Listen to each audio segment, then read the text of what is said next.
Honorable, please, you're welcome to OT Region. This is Beyond 90.7 FM. We are glad to have you here. Please, we want to know from your perspective, what actually prompted you to embark on this kind of policy? Thank you very much for having me, and I always feel welcome when I come to OT Region. This, actually, the vision bearer is His Excellency John Dramani Mahama, the President of the Republic of Ghana, and during the 2024 elections campaign, he promised the good people of this country that when given the opportunity, he will roll out free primary health care. You know, as part of our journey towards the universal health coverage, we realized that countries that have succeeded in arriving at the universal health coverage took a decisive decision in investing in primary health care. And it's a matter of fact that about 80% of our health needs are primary health care. Okay. And so we thought that if we want to have a robust health system, if we want to change our health system from sick care to health care, we need to invest in the primary health initiative. Okay. But one of the barriers, basically, that is hindering us from arriving at the universal health care is finances. Oh. And so this free primary health care, number one, has come to remove the financial barrier. Thank you. You understand? That's the first point we have to drum home hardly. That you see, sometimes when people are in some conditions, because the person hasn't gotten money, because the person is a subscriber to the national health insurance, self-medication. Right. This brings me to my next question. You know, we have the national health insurance scheme. So with this kind of initiative, will it work hand in hand with the national health insurance, or it's totally separate or different? So we have about 3 different initiatives, and one complements each other. Okay. Free primary health care, national health insurance, and Mahama Cares. Wow. That's the system we are building. So the free primary health care is applicable to all the 33 million Ghanaians. So whether you have money or not, all you need to do is to identify yourself as a Ghanaian. Okay? You don't need to renew anything. Okay? And the national health insurance also begins from somewhere.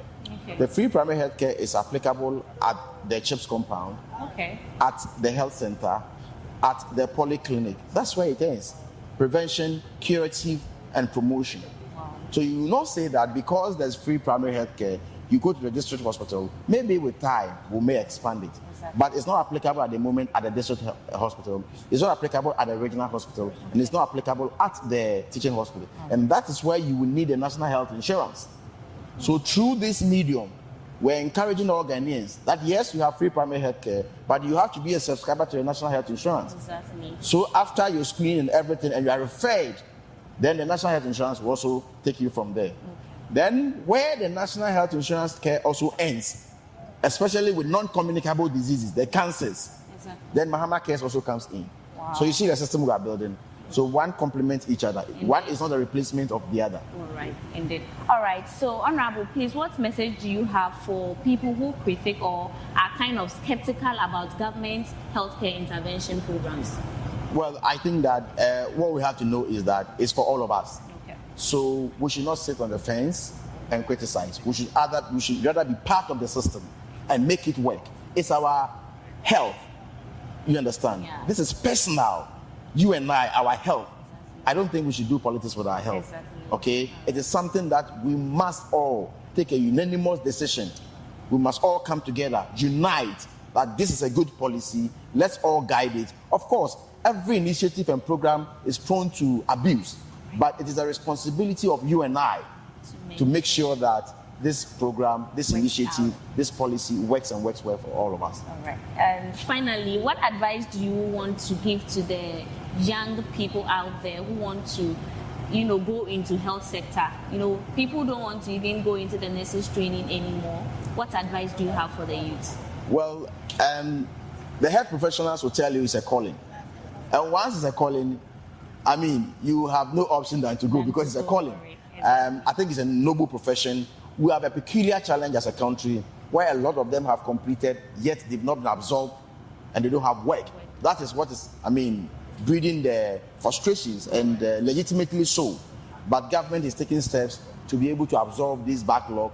We came to meet about 13,500 who were posted without any financial provisions. By the grace of God, we have cleared them. We are paying all of them at the moment, and we are clearing the arrears. Excellent. This year, we are recruiting about 16,000. We have gotten clearance for 8,000. We've started the processes, and then we'll end the 16,000. We are looking at signing other MOUs with other countries where we'll be facilitating the migration of some of them to the Barbados, to the Trinidad, to the Jamaica, to the UK, to the US, so that some of them will also travel to go and have work. At least they will have remittances home, and it will also boost our economy. So government is taking decisive actions in absorbing this huge backlog, but of course, we must be realistic. Exactly. We can't do it in 1 year or 2 years. We cannot absorb the entire over 100,000 people in 2 years, because the health workforce at the moment stands around 190,000 health workforce as we have it, which is about, those at home is about more than 50% of what we have in the system. Wow. And that has taken us some years. So you understand the magnitude of the problem. We'll do it exactly. Gradually, we'll get there. Thank you so much. Okay, me pacho abra health minister Ababedru ha oma select Oti region, say Oti region na ombe sha na initiative no mu de bi ba Oti region. Ete wo sen. Oh, manager sempa and I need semma Otifo nyinara. Sebi. Em say nya na edi kan say minister Abaha. Minister there then represents so oba.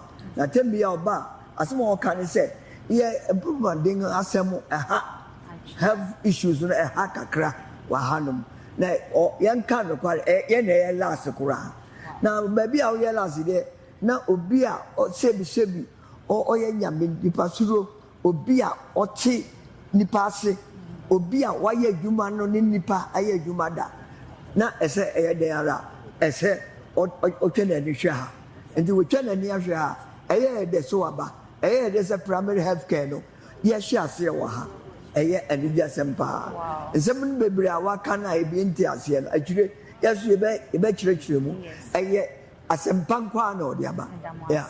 First of all, we'd like to extend our greetings and appreciation to His Excellency the President for this kind of initiative. We are glad he came around. Right from the horse's own mouth, the regional minister and the health minister are here with us in Oti region. Yes, free primary health care is here with us in Oti region. Free primary health care is here to help improve and is here to stay. Thank you all for having us. This is Beyond 90.7 FM and I am Bonaventure Alagbe. Stay tuned.